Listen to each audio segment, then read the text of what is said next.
सलाम पाकिस्तान, हमीद नकीबी आपकी खिदमत में हाजिर है। खामोश समुंदर, नीला आसमान, ठंडी हवाएं, सब कुछ मामूल के मुताबिक लगता है, लेकिन कोई नहीं जानता कि इन लहरों के नीचे वक्त एक तूफ़ान को जन्म दे रहा है। एक ऐसा तूफ़ान जो न सिर्फ कराची बल्कि भारत के कई शहरों को अपनी लपेट में ले सकता है। क्या ये महज मौसम की तब्दीली है या कुछ बड़ा होने जा रहा है? आज की वीडियो में हम बात करेंगे इस मुमकिन समुद्री तूफ़ान की जो बहर अरब में सर उठा रहा है। ये तूफ़ान क्या है, कैसे बनता है, किस हद तक इसकी शिद्दत हो सकती है, बहरा अरब में बनने वाला कम दबाव किस तरह एक ख़तरनाक साइक्लोन में तब्दील हो सकता है। अगर ये तूफ़ान कराची या भारत के साहिली इलाकों की तरफ बढ़ता है तो क्या असरात मुरतब हो सकते हैं, हमें कब और कैसे एहतियात करनी चाहिए ताकि नुकसान से बचा जा सके। दोस्तों, कुदरती आफात हमेशा अचानक नहीं आती, बाज़ औक़ात वो आहिस्ता आहिस्ता छुप कर बढ़ती हैं। जैसे बहरा अरब के पानियों में इस वक्त लो प्रेशर एरिया बन रहा है। ये कम दबाव दरअसल एक इंतबाह है कि कुछ गैर मामूली होने वाला है। जब समुद्र में किसी मुकाम पर हवा का दबाव कम होने लगता है तो वो इलाके ख़तरनाक बन जाते हैं। गर्म हवा ऊपर उठती है, बादल बनते हैं और फिर वही बादल एक डिप्रेशन यानी तूफ़ानी मरकज़ में तब्दील हो जाते हैं।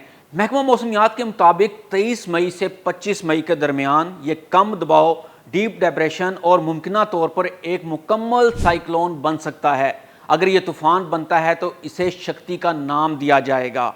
ये तूफ़ान भारत के साहिल, कर्नाटक, गोवा, महाराष्ट्र और गुजरात की तरफ बढ़ सकता है, मगर कराची समेत सिंध के साहिली इलाके भी ख़तरे से बाहर नहीं हैं। कराची जो पहले ही मौसमियाती तब्दीलियों का शिकार है, अब एक और आजमाइश के करीब खड़ा है। महकमा मौसमियात ने खबरदार किया है कि 24 मई से 1 जून तक कराची शदीद गर्मी की लपेट में होगा। समुद्री हवाएं बंद हो सकती हैं, दर्जा हरारत 42 डिग्री सेंटीग्रेड तक जा सकता है और अगर तूफ़ान रुख मोड़ता है तो बारिश, आंधी और सैलाब की सूरत हाल भी बन सकती है। तो क्या आप तैयार हैं? भारत के कई साहिली शहरों में अलर्ट जारी हो चुके हैं। मुंबई और थाने में 23 से 25 मई के दौरान शदीद बारिश, आंधी और तूफ़ानी का भी खदशा है। किसानों, माहीगीरों और साहिली इलाकों में रहने वालों को फौरी एहतियाती तदाबीर की हदायत दी जा चुकी है। अगर तूफ़ान आता है तो सबसे पहले मुतासर होंगे समुद्री रास्ते और माहीगीर, फिर बंदरगाहें, बिजली के निज़ाम और शहरी ट्रांसपोर्ट शदीद मुतासर हो सकती है। कई मकामात पर इंटरनेट, मवासलाती निज़ाम और पानी की फरहमी तक मुतासर हो सकती है। एक साइक्लोन सिर्फ हवाओं का तूफ़ान नहीं होता, ये ज़िंदगी को झंझोड़ देता है। अब सवाल ये है कि क्या हम बेबसी से बैठे रहें? नहीं, हमें चाहिए कि हम वक्त पर एहतियात करें। महकमा मौसमियात की ताज़ा तरीन अपडेट्स पर नज़र रखें, माहीगीर समुंदर की तरफ जाने से गुरेज करें, शहरी गैर ज़रूरी सफ़र से बचें और सबसे अहम, घबराहट ना फैलाएं बल्कि तैयारी करें। कुदरत हमें हमेशा इशारा देती है, लेकिन हम इन इशारों को कितनी संजीदगी से लेते हैं ये हम पर मुनहसर है। बहरा अरब के नीले पानी आज खामोश ज़रूर हैं, लेकिन वो खामोशी तूफ़ान से पहले की है। तो क्या आप तैयार हैं?